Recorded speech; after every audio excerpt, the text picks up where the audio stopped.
প্রিয় দেশবাসী, সবাইকে বাংলা নববর্ষ 1432-এর শুভেচ্ছা জানাচ্ছি। শুভ নববর্ষ। পহেলা বৈশাখ আমাদের প্রাণের উৎসব, বাঙালির সার্বজনীন উৎসব।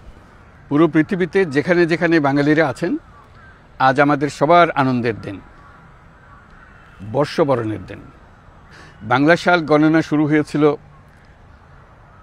কৃষিকাজের সুবিধার জন্য, ফসলি সন হিসেবে।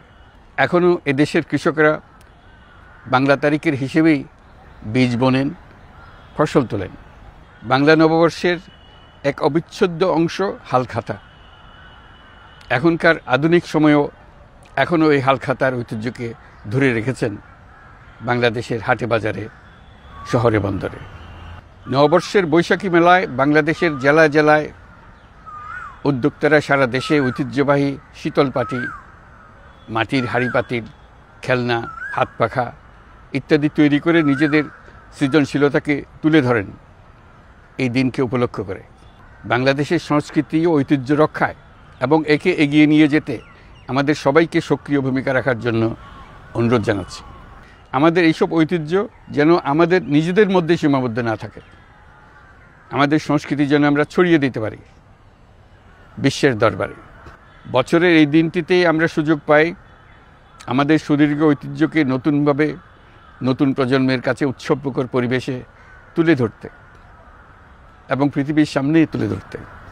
পাহাড় ও সমতলের বিভিন্ন জাতিগোষ্ঠীও চৈত্র সংক্রান্তি ও নববর্ষে এবার বড় পরিসরে উৎসব উদযাপন করছে। পহেলা বৈশাখ সম্প্রীতির দিন, মহামিলনের দিন, আজ সবাইকে আপন করে নেওয়ার দিন। এবারের নববর্ষ নতুন বাংলাদেশের প্রথম নববর্ষ।